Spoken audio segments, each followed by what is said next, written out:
बिस्मिल्लाहिर्रहमानिर्रहीम बिस्मिल्लाहिर्रहमानिर्रहीम। आज जो हम डिस्कस करेंगे वो है ग्रुप फर्स्ट है या अल्कली मेटल्स। ठीक है, अल्कली मेटल्स अगर हम कहें तो फिर इसमें हम हाइड्रोजन को इंक्लूड नहीं करते। अब इंट्रोडक्शन क्या है कि ग्रुप 1A जो है, जो नॉर्मल एलिमेंट है, जिसको आप रिप्रेजेंटेटिव एलिमेंट्स भी कहते हैं, जो हर पीरियड को रिप्रेजेंट करता है, हाइड्रोजन फर्स्ट पीरियड को, lithium second and so on, इसको अल्कली मेटल भी कहते हैं। अल्कली एक अराबिक वर्ड है अल्किली, जिसका मतलब है एश ऑफ प्लांट्स। ठीक है, तो सबसे पहले ये एशेस ऑफ प्लांट या स्टेम जो है प्लांट्स के, उसमें पाया गया था सोडियम पोटाशियम एटसेट्रा, सो इसलिए इसको अल्कली मेटल्स कहते हैं। अगर इसने याद करने के, लैला ने की रब से फरियाद, so lithium sodium potassium rubidium caesium. Atomic number याद करने के लिए क्या करोगे, लिथियम के साथ 8, क्योंकि दूसरे जो आपके पास है 8 एलिमेंट्स होते हैं पीरियड में आपके पास जो है, ठीक है, तीसरे में, सो इसलिए आप 8 जमा करते हो, फिर चौथे के साथ भी 8, पाँचवा, छठा, सातवां एंड सो ऑन। सो 8 जमा 8, जो 3 जमा 8 11, 11 जमा 8 19 आ जाएगा, 19 जमा 18 37, 37 जमा 18 जो सीजियम का आ जाएगा दैट इज़ 55 एंड 55 जमा 32 87 जो फ्रेंसियम का आ जाएगा। लेकिन फ्रेंसियम रेडियो एक्टिव है, इसलिए उनकी प्रॉपर्टी हम इंक्लूड नहीं करते। जो 82 से ज़्यादा एटॉमिक नंबर वाले होते हैं उनको हम क्या कहते हैं, रेडियो एक्टिव एलिमेंट्स कहते हैं। इसको अल्कली एक और नाम की वजह से भी कहते हैं कि इसके जो बेसिस होते हैं NaOH KOH वो वाटर सॉल्युबल होते हैं, इसलिए इसको अल्कली भी कहते हैं उस बेस पे भी। अगर हम इनकी ट्रेंड इन एटॉमिक प्रॉपर्टी करें, सो सबसे पहले atomic size, electronegativity, electron affinity, ionisation energy. So atomic size down the group क्या होता है, इंक्रीज होता है, क्योंकि नंबर ऑफ शेल बढ़ते हैं, स्क्रीनिंग इफेक्ट ज़्यादा होता है, शील्डिंग इफेक्ट जिसको आप कहते हो, जिसकी वजह से एटॉमिक साइज इंक्रीज होता है। अगर नहीं एटॉमिक इलेक्ट्रोनेगेटिविटी की बात करें हम, सो यहाँ पे इलेक्ट्रोनेगेटिविटी डिक्रीज होती है lithium to francium due to increase in atomic size. देखें शेयर पेड ऑफ इलेक्ट्रॉन सेल है इलेक्ट्रोनेगेटिविटी, लिथियम की है 1, सोडियम की 0.9, पोटाशियम, रुबिडियम, सीजियम सबकी गिवन है। इसी तरह इलेक्ट्रॉन एफिनिटी भी डिक्रीज होती है डाउन द ग्रुप के साइज इंक्रीज होता है, lithium, sodium, potassium, rubidium, caesium. इसी तरह आयोनाइजेशन एनर्जी जो होती है वो डाउन द ग्रुप डिक्रीज होती है, क्योंकि साइज बढ़ता है तो इलेक्ट्रॉन रिमूवल आसान होता है।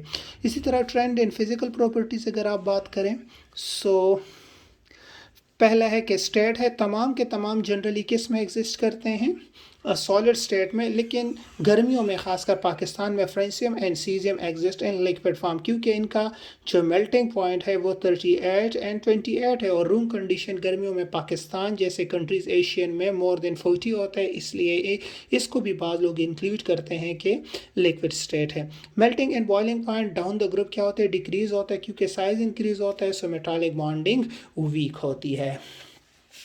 नेक्स्ट अगर आप कंडक्टिविटी की बात करें, सो तमाम के तमाम मेटल्स है, so are good conductors of heat and electricity. अगर आप डेंसिटी की बात करें, सो डेंसिटी इंक्रीज होती है डाउन द ग्रुप। क्यों इंक्रीज होती है, क्योंकि density mass per unit volume के बराबर है। ठीक है, अगर आप डेंसिटी को देखें, सो density mass per unit volume के बराबर है। सो down the group atomic mass जो इंक्रीज है एज कम्पेयर टू वॉल्यूम वो ज़्यादा होता है, लेकिन मसला इस पोटाशियम का है। पोटाशियम की डेंसिटी क्या है, कम है सोडियम से, क्योंकि इसमें 3D होता है, और जब 3D आ जाते हैं वो एम्प्टी होता है, जिसकी वजह से इसकी एटॉमिक वॉल्यूम ज़्यादा हो जाता है और डेंसिटी डिक्रीज होती है, क्योंकि density and volume are inversely related. ठीक है, फिर नेक्स्ट आपका अगर बात करें ट्रेंड इन केमिकल प्रॉपर्टीज़ में, so reactivity, so down the group reactivity क्या होती है, इंक्रीज होती है, क्योंकि साइज इंक्रीज होती है। इसलिए अगर आप लिथियम देखें, सो जनरली सोडियम को केरोसिन ऑयल में, पोटाशियम से रुबिडियम को सीज ग्लास ट्यूब में रखते हैं, क्योंकि ये हाईली रिएक्टिव होते हैं, एयर के साथ रिएक्ट करते हैं। अगर रिएक्शन विद ऑक्सीजन की बात करें, so all alkali metal react with oxygen to form 3 types of oxide, normal oxide, peroxide and superoxide। Normal में -2 ऑक्सीडेशन स्टेट, पर में -1, सुपर में -2। लिथियम सिर्फ नॉर्मल ऑक्साइड बनाते हैं, सोडियम नॉर्मल भी बनाता है और पर भी बनाता है। ठीक है, क्योंकि सोडियम का साइज लिथियम के मुकाबले में बड़ा है। इसी तरह potassium, peroxide and super oxide बनाते हैं, सीजियम और रुबिडियम दोनों सुपर ऑक्साइड्स बनाते हैं। लेकिन एक बात याद रखिएगा कि ऑक्सीडाइजिंग पावर या ऑक्सीडाइजिंग एजेंट प्रॉपर्टी जो होती है वो सुपर ऑक्साइड की ज़्यादा होती है पर से, और पर की ज़्यादा होती है नॉर्मल से। लेकिन जो बेसिक करेक्टर है वो नॉर्मल ऑक्साइड का ज़्यादा होता है इस कंपेयर टू पर का ज़्यादा होता है इस कंपेयर टू सुपर ऑक्साइड। फिर डाउन द ग्रुप क्यों बनाते हैं? क्योंकि down the group size increase होता है। सो एक सीजियम 2 ऑक्सीजन को एकोमोडेट कर सकता है और रुबिडियम भी, लेकिन लिथियम 2 ऑक्सीजन को एकोमोडेट नहीं कर सकता, इसलिए वो सुपर और पर ऑक्साइड नहीं बनाता। रिएक्शन विद वाटर, तमाम के तमाम रिएक्ट होते हैं वाटर के साथ और बेसिस बनाते हैं, अल्कली वाटर सॉल्युबल बेसिस और हाइड्रोजन गैस प्रोड्यूस करते हैं। तमाम के तमाम क्लोरीन के साथ मिल के सॉल्ट्स बनाते हैं। लिथियम का जो सॉल्ट होता है इसमें कोवेलेंट कैरेक्टर ज़्यादा होता है ड्यू टू स्मॉल साइज। जो फजान रूल ये कहता है कि अगर किसी मेटल का साइज छोटा हो, इलेक्ट्रोनेगेटिविटी ज़्यादा हो, चार्ज डेंसिटी ज़्यादा हो, तो वो कोवेलेंट बॉन्ड बनाता है इंस्टेड ऑफ आयोनिक। ये बाकी सब आयोनिक है। फिर अगर आप देखें the most ionic compound having 92% ionic character जो आपके पास है वो आपके पास सीजियम क्लोराइड है। दुनिया में कोई भी कंपाउंड 100% आयोनिक नहीं होता। जो सबसे ज़्यादा आयोनिक है वो सीजियम क्लोराइड है एंड दैट इज़ 92%। क्योंकि 100% आयोनिक होने के लिए सीजियम या क्लोरीन में से एक की इलेक्ट्रोनेगेटिविटी का ज़ीरो होना ज़रूरी है, जो पॉसिबल नहीं है। नेक्स्ट अगर आप देखें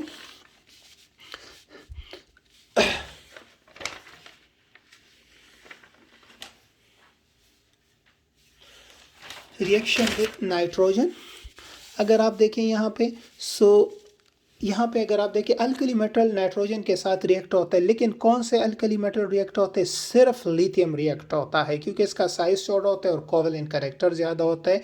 रिएक्ट करके नाइट्राइड्स बनाते हैं, कोवेलेंट नाइट्राइड्स। बाकी जितने भी है वो रिएक्शन नाइट्रोजन के साथ नहीं करते क्योंकि उनमें एबिलिटी नहीं होती नाइट्रोजन से इलेक्ट्रॉन लेने की, तो इसलिए वो स्टेबल नहीं होते और वो आयोनिक होते हैं। ठीक है। फिर effect of heat on nitrides, carbonate and bicarbonate. Effect of heat से पहले आपको दो चीज़ों का पता होना चाहिए, एक पोलराइजिंग पावर, एक पोलराइजेबिलिटी। पोलराइजिंग पावर किसको कहते हैं? लेट्स सपोज ये मेटल है और ये कार्बोनेट आयन है, ऑक्सीजन ऑक्सीजन पे नेगेटिव है, जिस तरह MCO3 है। इस मेटल जो मेटल कैटायन, इसमें एबिलिटी होती है इस ऑक्सीजन को यहाँ से रिमूव करने की। So the ability of cation, इस कैटायन की टू डिस्टॉर्ट मीन इसको डिस्टॉर्ट करे, ख़राब करे, इस इलेक्ट्रॉन को अपनी तरफ खींचे। Anion it's called polarising power, इसको पोलराइजिंग पावर। और द टेंडेंसी ऑफ एनाइन, और इस एनाइन की एबिलिटी टू पोलराइज, कि इसको अपने इलेक्ट्रॉन दे सके, इसको हम कहते हैं पोलराइजेबिलिटी कहते हैं। सो पोलराइजिंग पावर और पोलराइजेबिलिटी दो अलग चीज़ें हैं। सो जितने भी नाइट्राइड्स हैं अल्कली मेटल्स के, ये डिकम्पोज होते हैं ऑन हीटिंग। ठीक है। लेकिन जब आप डाउन द ग्रुप जाते हो तो डिकम्पोजिशन डिक्रीज होती है। क्यों?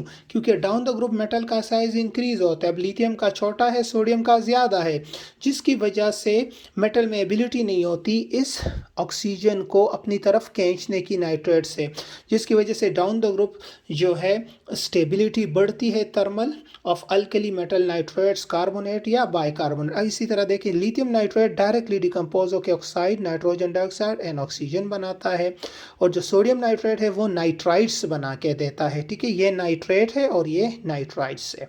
फिर इफेक्ट ऑफ कार्बोनेट्स को अगर आप देखें, सो डाउन द ग्रुप जो लिथियम कार्बोनेट से डिकम्पोज ऑन हीटिंग, और बाकी जो है do not decompose on heating because lithium का साइज छोटा है। सो पोलराइजिंग पावर ज़्यादा है।